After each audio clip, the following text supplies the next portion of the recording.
چیزوں کو دبائیں نہیں، چیزوں پر غور کریں. کسی کی ذہن کی سطح پر سوال ابھرتا ہے اس کا تسلی بخش جواب دیں. اپنی زندگی دین کے کام کے لیے اپنے آپ کو وقف کریں. اور دین کے کام کے بہت سارے پہلو ہیں. ہزاروں لوگوں کو قرآن پاک ٹھیک پڑھنا نہیں آتا. ہزارہا لوگ ہیں جو قرآن مجید کے مطالب سے آگاہ نہیں ہیں.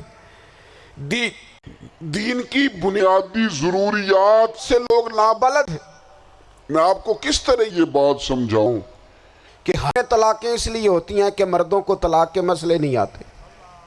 انہیں پتہ نہیں ہے کہ مجھے حقوق زوجین کے معاملے میں کیسے چلنا ہے. ڈھیر سارے گھروں میں تباہی اس لیے ہے کہ تربیت اولاد کا دینی منہج ہمیں نہیں پتا. اپنا حصہ ملائیں دین کے کام میں. ایک آدمی کو اگر تو نمازی کا کامیاب ہو گیا، تیری زندگی بدل گئی.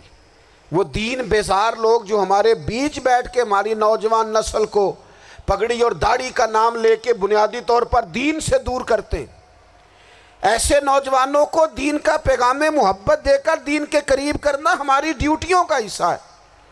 ہمیں ذمہ داری کا احساس کرنا پڑے گا.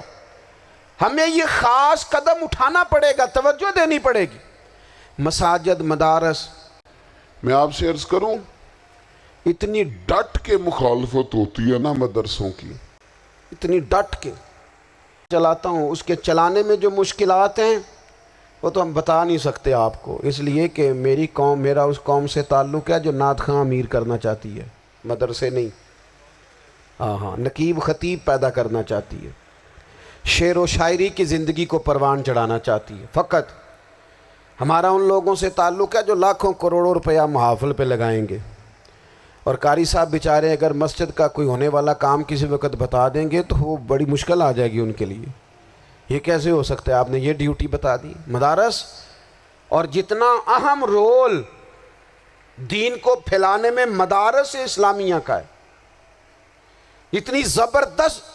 لوگوں کا خیال ہوتا ہے میری طرح کے لوگ شاید کام کرتے ہیں، ڈیوٹی کرتے ہیں. یہ 10-15 لوگ آپ نظر آتے ہیں جو آپ کو کہیں میڈیا پر یا ادھر ادھر ڈیوٹی کرتے. مخلص لوگ اپنی جگہ پہ وہ بھی بڑا ہی کام کر رہے ہیں، جو میڈیا پہ آ کے بھی اخلاص سے اور درد دل سے کو دین کی، ان کی بھی کسی بات کی حوصلہ شکنی نہیں.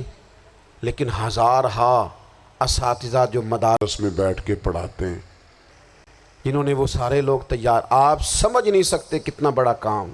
حفظ کا استاد جو ہوتا ہے نا، اس کی ڈیوٹی 24 گھنٹے ہوتی ہے فجر سے پہلے، اور اس نے بچوں کو اٹھانا ہے. تنخواہ تو ہم انہیں دینا نہیں نہ چاہتے جی، تنخواہ نہیں دے دی انہوں نے.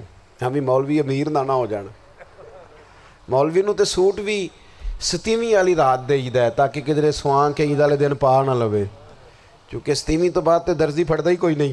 کیوں حضرت ایسے ہی ہے نا، اس وقت تو نہیں نہ لیتا. تو ہم چاہتے ہیں مولوی ہماری مرضی کے ہماری طرح کا سوٹ نہ پہن لے.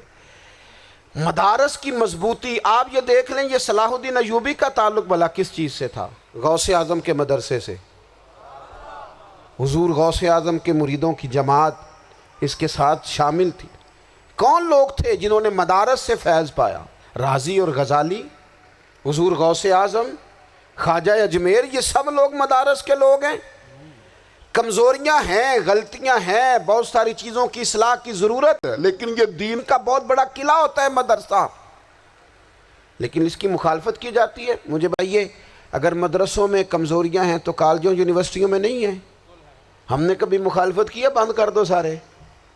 لیکن لوگوں کا جب خیال آتا ہے، جب ہمارے ایک صاحب کا وزیر صاحب تھے، سر راہ اب کراتے ہیں نا، تو اس کے لیے پھر مختلف ویکینسیز ہوتی ہیں جہاں بچوں کو مدرسے کا کورس کرایا جاتا ہے. تو استاد بننا ہوتا ہے، اس نے خطیب بننا ہوتا ہے، مسجد کی ڈیوٹی کرنی ہوتی ہے.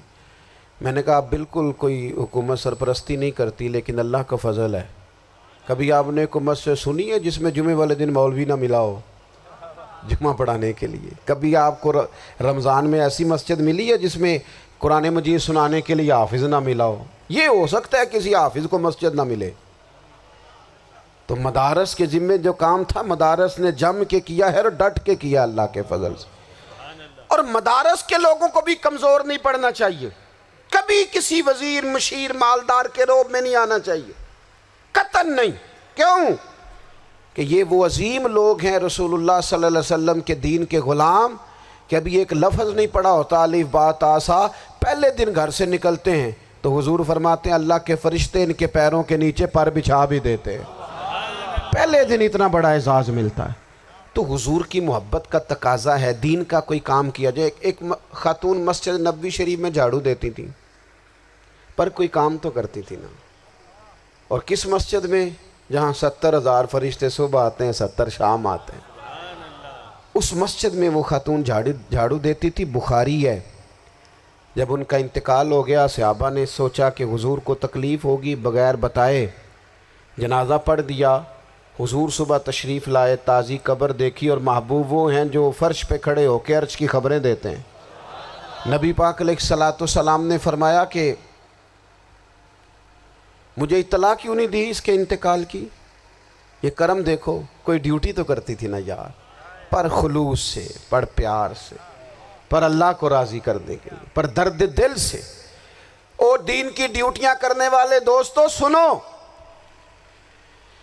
حضور صبح آئے، قبر کو دیکھ کر فرمایا مجھے کیوں نہیں بتایا؟ یا رسول اللہ آپ کو تکلیف دینا مناسب نہ جانا؟ تو قبر پہ کھڑے ہو کے حضور نے فرمایا صف بناؤ میں دوبارہ جنازہ پڑھاؤں گا، صف بناؤ میں دوبارہ جنازہ پڑھاؤں گا۔ کوئی ڈیوٹی تو۔ تیسرا تقاضا حضور کی محبت کا، سمجھو میں بس بڑی جلدی بات سمیٹنے لگا ہوں۔ حضور کی امت سے پیار کرو، یہ نبی پاک کی محبت کا تقاضا ہے۔ حضور اس بندے سے بڑے راضی ہوتے ہیں جو حضور کی امت سے پیار کرتا ہے۔ آپ کو پتہ ہے حضرت جبریل امین علیہ السلام نے معراج کی رات حضور علیہ الصلوۃ والسلام سے عرض کی تھی کہ بارگاہ میں عرض کیجئے گا میری بھی ڈیوٹی لگ جائے آپ کی امت کے ساتھ محبت کرنے پر۔ تو یہ کیوں کہا تھا انہوں نے؟ علماء نے لکھا اس لیے کہا تھا کہ حضرت جبریل بھی جانتے ہیں کہ حضور کی امت سے محبت کی بات کی جائے نا تو نبی پاک راضی ہوتے ہیں۔ امت سے پیار کرو گے نا، امت سے۔